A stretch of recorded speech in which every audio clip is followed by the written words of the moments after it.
All right. Well, welcome everybody to the 685th meeting of the Poetry Society of South Carolina. I have a little bit of business I have to say before this gets started. The Poetry Society is supported by South Carolina Humanities, a not-for-profit organization inspiring, engaging, and enriching South Carolinians with programs on literature, history, culture, and heritage. Right. I'm Jim Lundy, the president of the Poetry Society of South Carolina. We're the oldest state poetry society in the country, now celebrating our 101st year of operation. We couldn't do this without our members. Our meetings are free and open to the public, but they're paid for by the support of the members. And we could not survive without you. So if you've been waiting to renew or join and you're putting it off or forgetting about it, let me urge you to make it come true tonight. You don't have to be a poet. You don't even have to like poetry. All you have to do is have $30 or 15 if you're a student, and you can join the oldest poetry society in the country. Go to our website and pay through PayPal, or there's instructions there how to send a check the old-fashioned way through the mail. Our website is poetrysocietysc.org. This is also the last few days of submissions for the fall contest. We're giving away about $1,500 this time around, and that money is going to go to somebody. It might go to you. So you can't win unless you enter, and you have until the end of the 15th to get your poems in. It's all done online through submittables. And again, those instructions are on our website, poetrysocietysc.org. Now it's my pleasure to introduce Gary Jackson. He's the Associate Professor of the College of Charleston and Director of the undergraduate creative writing there. And he has read for us before, and we're glad to have him back to introduce our opener poet tonight. So Gary, take it away. Hey everybody, thanks Jim. Thank you everybody for being here on a Friday night. I am sure there are other things some of you could be doing, but I'm glad you are all here listening to poetry with us. So forgive me, I usually print these off, but I'm just going to read it off my computer. So it's my pleasure to introduce Hannah Beresford to be reading for us tonight. And I'm going to just start with a basic bio and then get into some more. Hannah Beresford, originally from the Helderberg Escarpment of upstate New York, earned her MFA from New York University after spending 4 years on red dirt at Oklahoma State. Her poems are published in the Adroit Journal, Mid-American Review, Sycamore Review, Pleiades, among others. She is a recipient of a 2019 Poetry Foundation, Poetry Incubator Fellowship, and a 2017-2018 fellowship at the Provincetown Fine Arts Work Center. She serves as a poetry editor for No Tokens and a freelance editor in all genres. And though she's from upstate, I find myself drawn to some of those Midwest sensibilities in her poems, being from Kansas myself. I find kinship not just in her drinks of choice, old fashions with Basil Hayden, I think. Maybe it was Woodford Reserve, I can't remember. But that's another story, you just had to be there. Also, I'm drawn to her lines in her poems that draw on more than just atypical Midwestern aimlessness, but how to navigate the quiet brutality of landscapes that are sometimes out to get you, sometimes eager to aid you in your own slow self-destruction, and other times denying you any outlet at all, forcing you to make your own pleasure or forge your own way through and push back against the roles that are prescribed onto you, which is maybe why some of us, like Hannah, are called to poetry to begin with, to rupture those expectations. Take a few lines from one of her poems, Self-Talk. Try to walk straight and pretend I couldn't hear or see, and if they stayed long enough, I'd pretend to answer my phone, to tell no one that I should have never walked home alone. But I loved the heat, how it held me in shadowed green. Or this other poem called Bible Belt. Adderall and cocaine and coding and decoding words stammered quietly as if we were anonymous between hours of silence or staring or rocking in our places, watching thunderheads erupt warnings into themselves, swelling out and rolling past, eddying all the red dust into clay. I'm thrilled that Hannah's here tonight, and even more thrilled that she's living here in Charleston with us, and even more thrilled to hear her read her work tonight. So please join me in welcoming Hannah Beresford.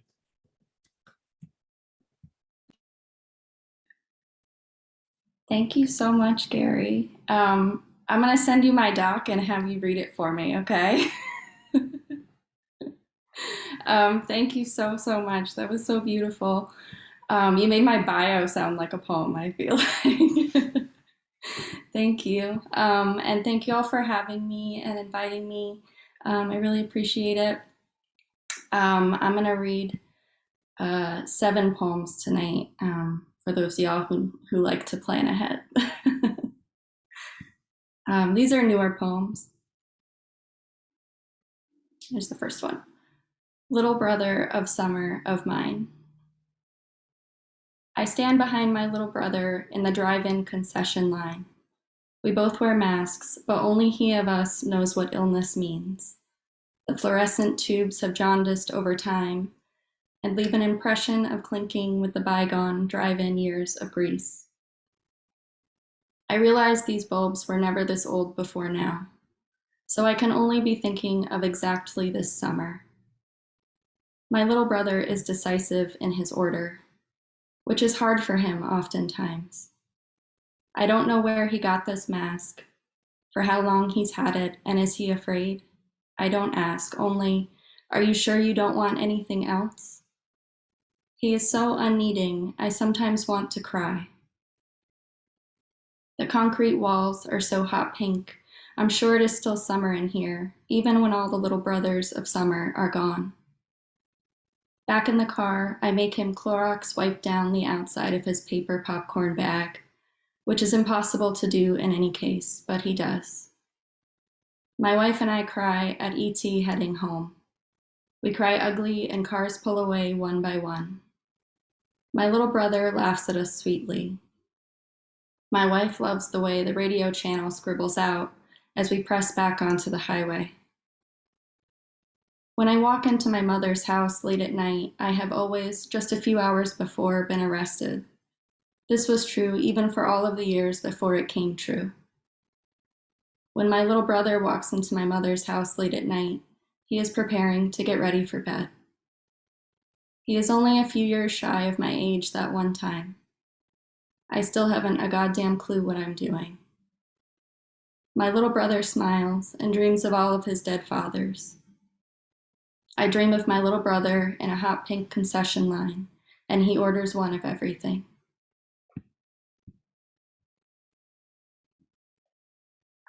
Next poem.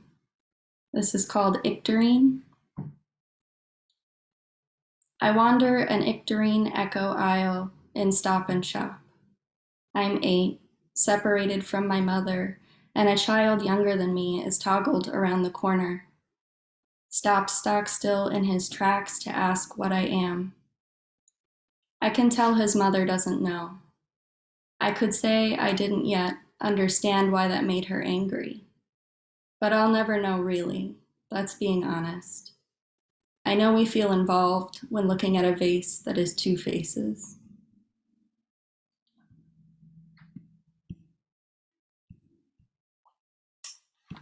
This next one is called My Father's Father.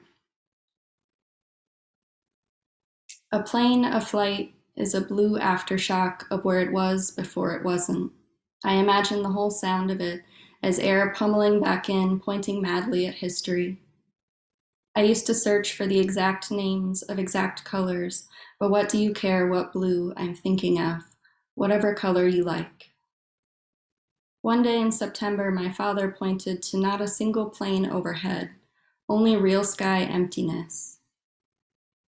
A few months later, cold sucked at the original windows, Jack-frozen, original glass drips like the exact moment of its inuring.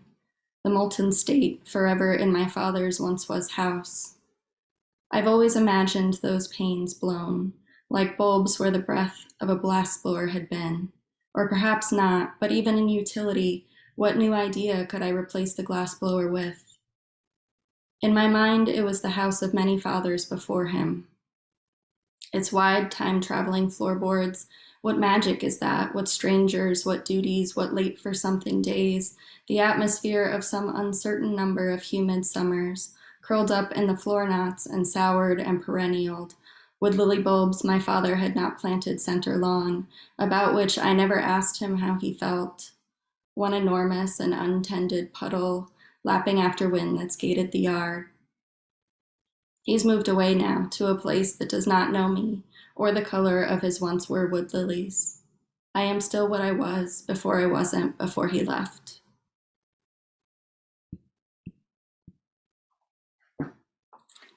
This next one is called Palisade. There is a mountain lion in town tonight. Floodlights flood the woods at the backs of yards. A small dog is scooped up, an arm tires from his wriggling. A fawn knows better and paddles new-legged into the dark edge. Sure it got away. I'm sure the black bear dead on the parkway some weeks ago had not suffered.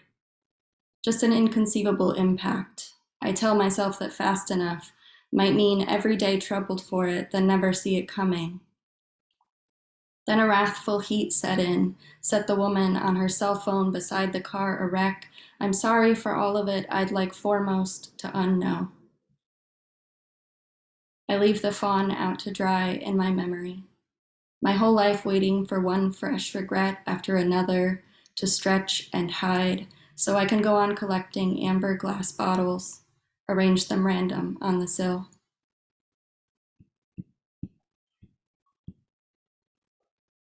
This next one is called Reunions. Amid construction, my brother and I are sat by the armpits on 2x4s stacked and told to stay put in the place that will become our kitchen. My brother is 4 years old and runs away, anyway, toward the greenwood frame of a will-be window. A helicopter patters overhead, then behind a tree that is not yet our secret hideout. I don't care even a little about helicopters. A mosquito near the ear, then gone. My brother springs up and down, pointing. Hurry, he says. He's got a good smile. In 12 years, he and I will have stayed exactly here. This kitchen will be all the way built and on to coming undone around us when he is the first person in this world I come out to. I won't let him hug me, but my brother will smile, this same good smile. For now, I am 5, and he asks me if I saw the helicopter too. When I tell him I missed it, he crawls back onto the lumber pile, and an unnameable guilt pools between us. Without wanting it to, I know this difference is taking from him. We share our half sandwiches, quiet, triangled wax paper, a lopsided mess in our laps. We wait, kick up piles of sawdust. One at a time toss screws into pails, balance beam the Grand Canyon. Hours, I think, before the faintest thrum. We huddle our fists the same as one another, pedals under our chins, looking up from the eventual windowsill, and a helicopter floats back overhead. My brother double-checks that I see it, and then he has never been happier. If I lose 21 grams when I die, look, here's where I gained it. I begin to cry with relief, then unstoppably. My brother hugs me hello. Was it the same as before? I inhale twice at once. This time he says, it flew even lower.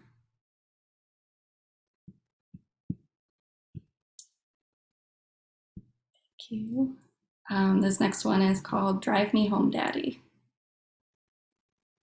The summer of emergency room waiting and poison ivy weeded, affluent seasonals, oceanfront flower beds, lawn platting and hedges you could bounce a quarter off, One more bout, they warned us, to expect anaphylaxis, and I less than broke even at the end of it. But I don't mind, because you drove the hours inland on that 2-lane highway each time and cling-wrapped ice packs to my forearms, contorting in my every so often waiting room chair. After, you steadied the radio drowsy, brake lights marshalling straight into the Atlantic, unimpressed and ours for a while. A sheet pulled back around sunup, unfolding windows, on either side of our bed, all the gardens, hard at work at growing. Thank you, and this is my last poem. This one is called Arrangements. Last week, death threats were left on the stoops of all the queers in town. This morning, the neighbors scrubbed graffiti from their driveway. A helium red circles the feet of one woman, tilling against a long-handled bristle brush. The late morning climbs the other woman, who is hell-bent on her knees. My wife and I approach to help before there appears a rug that had vanished, color of gravel, under the garden hose. A lotus flower bullseye left behind. We return home, and my wife finalizes our grocery list. I love you, I say, the scar on her hand, a want in the kitchen of her childhood. The doorknob, then the front door, holds her place. From the window, I wait, watch the neighbors, rowing and pressing and wondering aloud. The hose missed a prism, arc, a lens flare. Each woman imagines the other burnished golden, ascending, coral, then back again, and again, and again. I understand they are always asking after a life story, a perspective, desperate to make second natures from one another. This kind of study is another way of saying goodbye to someone all day. It is like that all days. Thank you.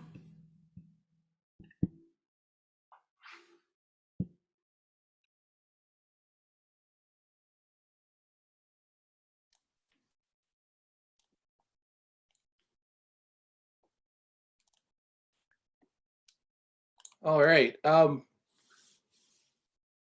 unmuted myself and I hope that you can hear me. Good evening, everybody. And thank you, Hannah, for that wonderful, wonderful reading. That was fantastic. My name is Ethan Fugate, and I have the distinct pleasure to introduce to you tonight our feature reader, Allison Cobb. Allison Cobb is the author of several chapbooks and 4 full-length books, Born to, Greenwood, After We All Died, and most recently, Plastic, an autobiography, which was published by Nightboat Books. And I put the links in the chat in case you are interested in those books. Cobb's work has appeared in Best American Poetry, Denver Quarterly, Colorado Review, and many other journals. She was a finalist for the Oregon Book Award and National Poetry Series. She has been a resident artist at Djerassi and Playa and received fellowships from the Oregon Arts Commission, the Regional Arts and Culture Council, and the New York Foundation for the Arts. Allison lives in Portland, Oregon. Part memoir, part creative nonfiction, part modern day Bildungsroman quest narrative, Plastic, an autobiography, is ultimately a poetic attempt to solve the world we live in today, an age which some folks called the Anthropocene, where humans affect major change on the environment around them. One of the principal vehicles for that change is a very human, ubiquitous product, plastic, which, to put very simply, Allison attempts to explore in its entirety. The book's concerns are broad. Allison Cobb explores plastic as it relates to the loss of a parent, a seismic shift in personal relationships, the disenfranchisement of several communities in the petrochemical coastal areas of Texas and Louisiana, as well as communities in the Marshall Islands displaced by atomic testing, her relationship as someone who grew up in Los Alamos, New Mexico, the birthplace of the atomic bomb, with another artist from Hiroshima, Japan, and on and on. Plastic and Autobiography is a piece of cinema waiting to be filmed, and I didn't even get to the good parts. In the writing, there are moments where the work suddenly interrupts itself. The seam splits, the sweater catches on a jagged nail, and Cobb zooms in on a particular word mid-poem or mid-sentence and provides the etymology of said word before proceeding. This is more than just the notion of making mere meaning. It's more akin to a chemist examining discrete molecules in a chain to understand how this word or phrase supports the rest of the construct. So that's Plastic and Autobiography. This tactic that I described is given a different but familiar spin in some of Cobb's more recent work, specifically in a poem titled Swallow. In it, an old woman looks back to the letters. She puzzles all day into boxes, the only work that absorbs her now, in the shadow of everything lost. The act of solving more important than meaning. Poems as boxes, poets teasing infinite resources of letters and words into them as solutions. Like plastic, but not at all like plastic, poems are the perfect permanent ephemera. Allison's work, as it tries to make sense of the world and us as a species, is doing that solving.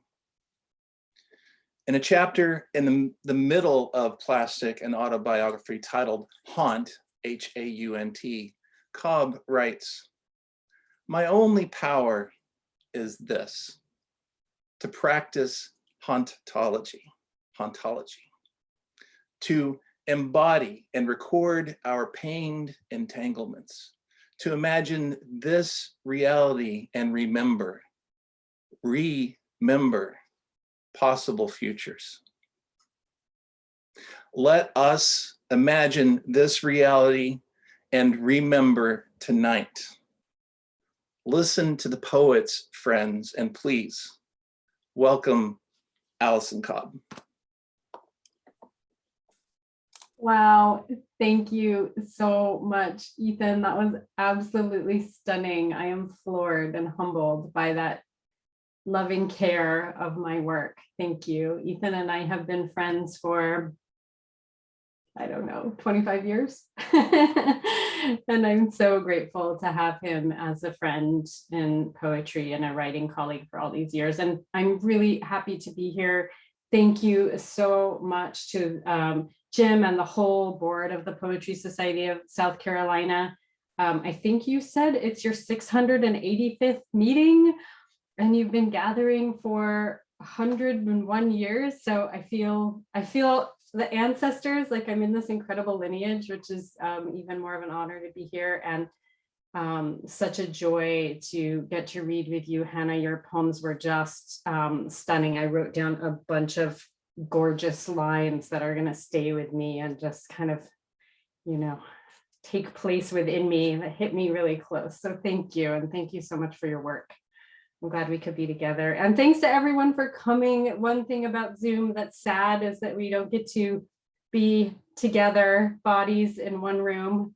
But what's kind of beautiful about it is that there are people from all over here. And I feel so pleased, people from Oregon and people from New York and people from Washington, and of course from South Carolina. So thanks everybody for coming. I so appreciate seeing you. People from Chicago.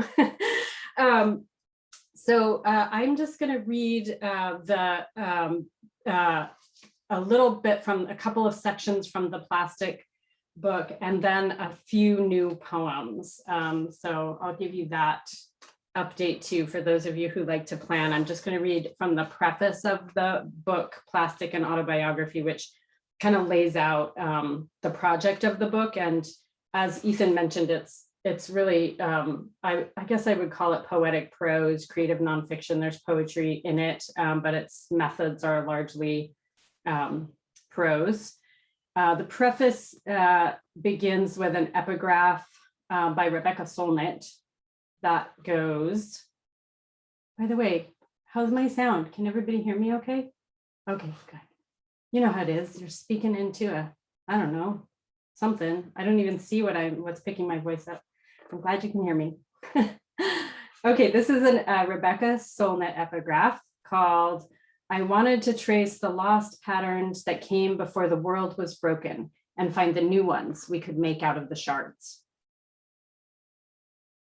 The thing turned up in a corner of the yard, just outside the fence. I found it when I went out to take Quincy for a walk.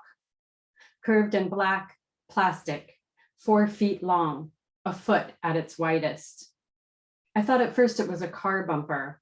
I put it in the grass by the porch. The next morning it was still there. I sat next to it in the sun and looked closely. It was not the first piece of plastic junk I had sat staring at. For nearly a year, I'd been picking up all the plastic I found on my daily dog walk. I'd been arranging it into patterns, taking photographs. I'd been storing it all up in plastic garbage bags on the back porch. I didn't know exactly why I was doing this. I wanted to understand something. Plastic on the dog walk, plastic on visits to the beach, plastic studding the ground everywhere I looked. I gathered it all up. I am the no and the yes. A line from the poet Hannah Sobelman's first book. It has lived with me for years, sometimes whispering through my mind in its old remembered rhythm. In the poem, Sobelman follows the line with a qualifying phrase. She narrows it, makes it domestic. But I want the raw declaration hanging there on the turn of itself. I am the no and the yes. For nearly half my life, I have worked for an environmental group. I spend most of my days in front of a computer screen, taking in a deluge of information about planetary trauma and emergency. Most of it floods through me, too vast to grasp. But plastic was a shard that stuck. Plastic I could touch, and it could touch me back. I dragged the car part inside the house. Nearly 10 years later, it sits beside me near my desk. I learned this, that the world is not broken, or that it has always been shards, kaleidoscopically interwoven, not one world, many threaded through one another, like fungus hyphae through soil. Worlds end. As Catherine Yusof points out, in a billion Black Anthropocenes or none, some worlds have ended over and over, lives consumed and discarded by individuals woven into systems that give them life and death power, like settler colonialism, like capitalism. These are systems built by humans, but they exceed individuals. They extend across generations and geographies, planet-scale forces of destruction. Plastic waste stems from this consume and dispose violence. I learned that waste is not an unintended consequence of a miracle new technology. Waste is inherent in plastic production as it accelerated after World War II. In 1945, days before the US military incinerated 2 cities with atomic bombs, a DuPont executive looked forward to the end of the war and the surge of buying that would follow, as soldiers returned home and bought houses and cars, washing machines and refrigerators. The job ahead, he told a group of marketing experts, see to it that Americans are never satisfied. Plastic embodies this infinite desire. Conjured out of gas and oil, the seemingly endless reservoirs of dead plants and animals underlying Earth, plastic transmutes death into eternal life. The word plastic refers not to any specific object, just the quality of a material, that it is capable of taking shape, an endless stream of shapes. Objects formed from plastic ease suffering and save lives. Artificial hearts, IV bags, the tubes snaking out of a respirator. Plastic makes cars safer, airplanes lighter, and delivers drinking water. The single largest use of plastic, though, is for containing other objects. 40% goes into packaging to be used once and then discarded, driving endless demand for more. Companies work to keep these facts hidden. When the evidence becomes too overwhelming, plastic clogging roadsides, oceans, living bodies, companies shift responsibility onto individuals through things like anti-littering campaigns and ensure that taxpayers and municipalities pay the tab for managing the waste. The lives harmed at every step, human and non-human, drop out of the equation. The same consume and dispose violence threads through me also.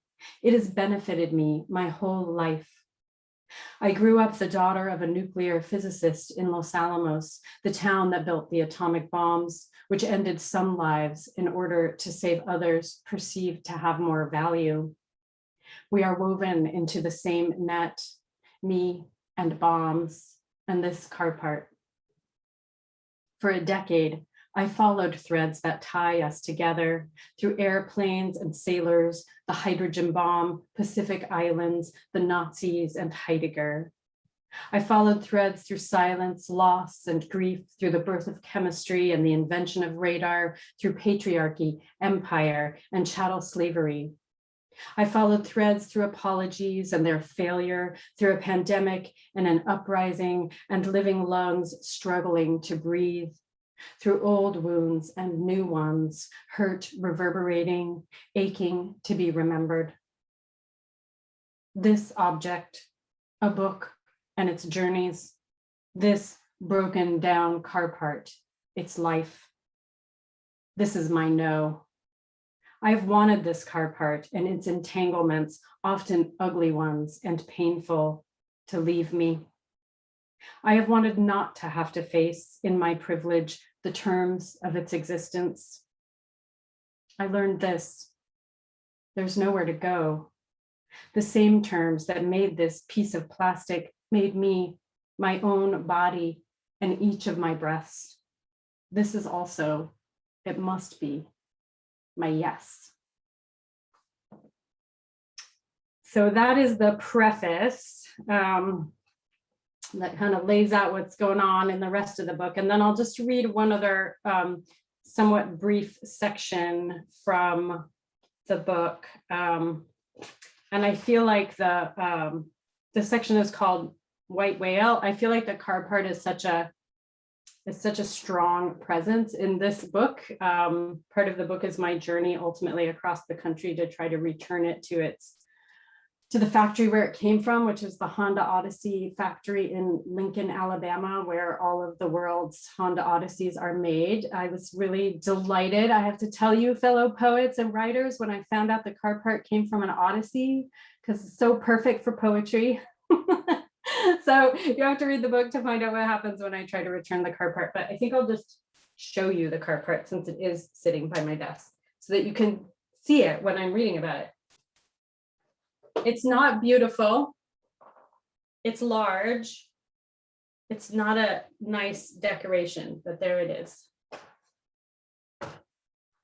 I'll also just note that I've seen several others in my journeys that I did not pick up because I could not collect more than one. And I have a friend who's actually here who is a very skilled photographer, and I talked to her about potentially photographing the car part, and she was like, oh, I don't know if we can make that look good. So there you have it. This is a white whale. Oh, and I'll just tell you, this section references the fact that I went to a place on the big island of Hawaii called Camilo Point at the south tip of Hawaii, which is a place that is a collection point for plastics from the ocean. So lots and lots of plastic washes up there, and it's pretty overwhelming to see. Many community groups are working on collecting the plastic there, but it just keeps coming. So that is the opening reference here. The trip to Camilo paralyzed me for a while. I thought that to write this book, I would need to travel to every junk beach on the planet, places where spinning gyres, currents, and geography coincide, and the ocean vomits up some portion of its vast cargo. Then I would need a submersible to take me down 3,000 feet into sea canyons in the Mediterranean, where plastic bottles pile up in the sediment like strange cylindrical fossils. Then across the seabed and downward, darker, colder, 8,000 feet below ice floes in the Greenland Sea, my arc of light reflecting off a clear plastic bag floating past in the black. Then smaller and smaller still until I become microscopic, small enough to slide inside the gut of a lugworm, Erenicola marina, burrowed beneath beige sand at Dovercourt Beach on England's east coast.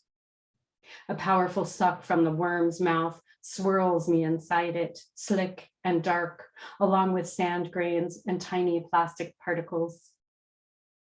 The worm's muscled gut walls contract, stripping from the minuscule bits whatever it cells recognize as food, whatever is organic, bacteria, algae, protozoa, and the laboratory chemicals that saturate the particles. Polychlorinated biphenyls, dichloro, diphenyl, dichloroethylene, nonylphenol, phenanthropine, triclosan. Working the plastic through its guts makes the worm tired and sick. Its walls contract less and less. It rests. A bar-tailed godwit catches sight of the worm's dark tip, snatches with its narrow beak, swallows in 2 quick jerks. The worm melds into bird cells. As for me, I am ejected, only imaginary, cast back on the beach in a tube of sandy worm excrement. I lay on the couch on a Friday, the 13th of January, thinking such thoughts. I felt incapable of writing this book, of expanding to the necessary scope, of acquiring the time and money and breadth and depth of what? I didn't even know what I was missing. The Autobiography of Plastic, a title I announced to my friends on a whim and kept repeating because people liked it. Enough to give me a few $1,000s in grant money, enough to interest a book agent who asked for chapter summaries. But I had no idea what it meant. I could not give her a map to what I was trying to understand myself. January in Portland means evening all day. It had rained and it was going to rain. But for a moment, the sun burned almost all the way through the cloud layer and turned the sky silver. I decided to stop thinking, get off the couch, and take the dog for a walk. I opened the front door, and there in the dirt sat a white plastic ring, gleaming. I picked it up. It was deeply worn and weathered, hard to tell where it came from, the mouth of a pill bottle, maybe. It had teeth marks in it, definite marks from some animal's mouth. It struck me. I am not worm shit, imagining piloting around, the watcher peering out from her safe suit of self. That is wish fulfillment, a fantasy. I am inside the worm still, the worm inside me, sloshing molecules back and forth. A house forms its own coast, a body does, skin, blood, gills, lungs, awash in the currents and whatever they bring, seeping through cells, respiring. Title. The teeth that chewed on this plastic probably belong to our dog, Quincy. He chewed on it and swallowed some tiny plastic particles, and some drifted down into dirt where in about 1 month, we will poke a few holes and tuck in pale peas that will grow into plants, vining themselves out of sun, water, air, and nutrients pulled through roots from the soil. In May, I'll walk out and pinch off a sweet green pod, chew it up with my teeth and swallow. Quincy the dog will do the same. He learned it from me, tugging pods with his mouth. We always plant too many, so I will fill bowls with peas and share them with neighbors who will admire the sweet crunch in their teeth. In there, along with whatever molecules make a pea, there might be a few broken free from the plastic bits and whatever else has washed this coast in its 60 years as suburban tract. Particles of soot from car exhausts, bits of mercury fallen with raindrops, asbestos slivers from the house shingles. Here, neighbor, let me feed you. Let me feed you, dog. Let me feed you, hungry body. So that's a piece of White Whale. And then I thought I would just read a couple of new poems, thank you, that deal with some of the same concerns. Ethan quoted in his beautiful intro from this poem, Swallow, which is really new. I get the privilege of spending half the year on the Oregon coast, house cat sitting for some people. And so the ocean shows up in a lot of these poems. This is Swallow. Woke up, saw myself in glass, and through my face reflected, twin rainbows blazed from gray waves. Even the old woman and her sharp wooden house on the cliff, its high corners filled up with death, saw those bows, bleeding light to the ageless ocean, bleeding back to us what we had wished to keep off, all our undying trash, the fossil life pressed into the fossil life pressed into shapes of human lust, or burned for warmth, a semblance of endless light, or the speed to outrun the dark that wants us to see its face. She looks, the old woman, and looks back to the letters she puzzles all day into boxes, the only work that absorbs her now, in the shadow of everything lost, the act of solving more important than meaning. I tell her over cheese and wine the story of the cow babies, male calves left to starve, never fed on this earth. Only the females have value, kept pregnant and leaking. This cruelty slides inside easily. We look toward twin rainbows stabbing gray water. We force a promise onto this light, that it shines back only the face we want to look at, a gaze that swallows the world up and leaves nothing alive outside it. And then this one is called That Soft. It's dedicated to the poet C.A. Conrad, which uses a line from one of their poems. Another thing that happened over the 10 years that I was writing this book about plastic is that my mother died after a very fast illness. So this makes reference to that. That Soft. The plane falls from the sky. Keep reading. It's soft how it falls, miraculous, all blossomed from the root word for laugh. It is possible, did you know, to pet a bee, she told me. Take me to the body, screamed the nurse. I'm a nurse. It means to suckle at the breast, one who sucks. Just us, it's just us, we said, dazed, having rolled the truck. Shit, said the cowboy, who had also stopped. Some people pay for a ride like that. But still, we have breath, so not bodies yet, possible to nurse. In the house, just us, my dad and I, and the body, my mom, cooling quickly. I touched her with my mouth, felt surprise, which comes from war words, to seize, invade, the cold on my lips, where the clock numbers read, said 1 hour before had been possible breath. The nurse waiting out front when I drove up, intact, to warn me how close to that coldness she had slipped. Bless that nurse, bathe her with blessings, who cushioned me into that crash, who suckled me into the body of grief beyond speech, sucked out from the sound of a hungry mouth, source also of the root word, sap, that juice that is life, a warmth then. Kiss, said the poet, don't pet the bee, kiss. Can you, reader, or someone, somebody, really do that? Another word made from the sounds of a mouth, kiss, miraculous, ha, like a laugh. Can the fall, all that falls, be that soft? And then I have one more. It's called Where We Meet.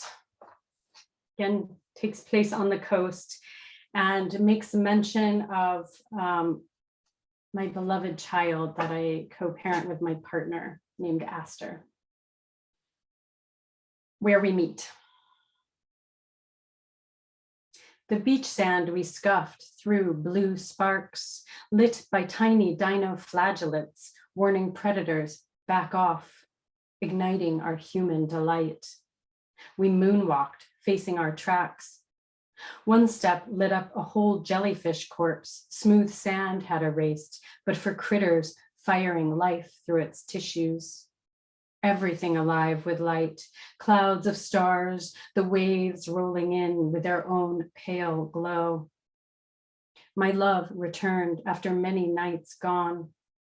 In that time, alone, I had this hallucination.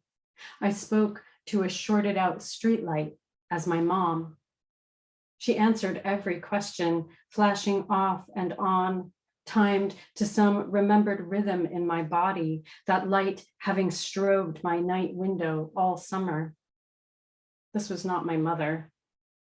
But then, surprise, she did answer, not in light and not in response to any question I thought I wanted to ask her.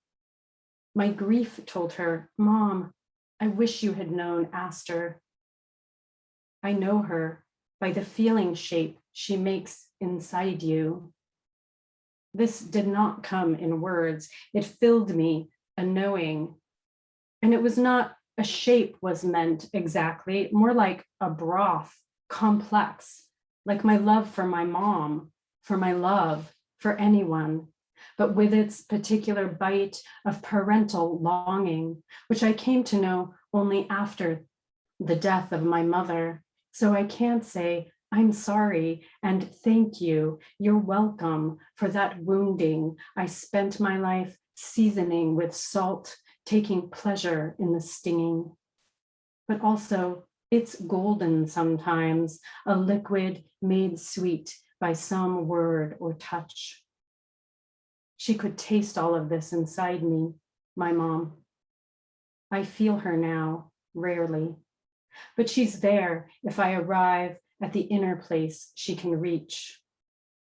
It's all in words, just metaphor and weak. The poems failed, except where it breaks. That's the silence for meaning to leap. That's where we meet.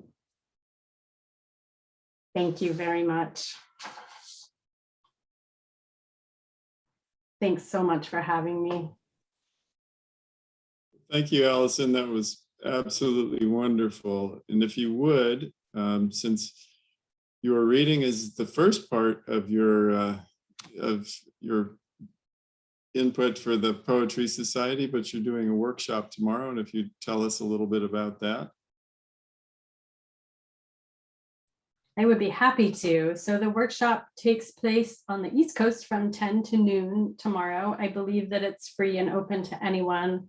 And there's a link on the website for the Poetry Society. And I think Ethan actually set it up really well when he talked about the part in the book where I say my only power is to imagine this reality and remember a future. So that's the kind of fun work we're going to do. If you would like to join, I've asked everyone who comes to bring 2 objects and no pressure. It can be anything sitting around your house. One is an object of technology that you use a lot and rely on, but that troubles you in some way.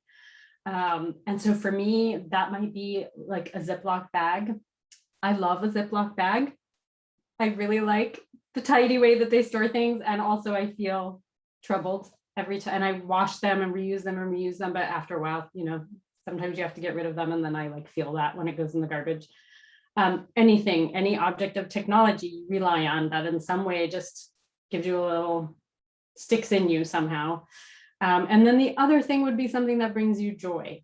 And again, it can be simple, like a flower, an orange. A thing that I might consider is this rock that comes from the Oregon coast that's a little heart shaped that I keep on my desk, just that you associate with a kind of memory. And what we'll do is do some writing prompts associated with those objects and around writing moments. So I've created a poetry packet, which I think we can send to people. It's just a PDF with some poems. You don't have to read it, but you can keep it. And it's just got some examples of poets who I think are really beautiful and skilled at just creating moments and kind of expanding moments and building on them. So we'll try that, and there will be no pressure for anyone. It'll all just be notes and exercises and fun conversations. So I hope you can come. All right, thanks, Allison. You definitely made that sound intriguing.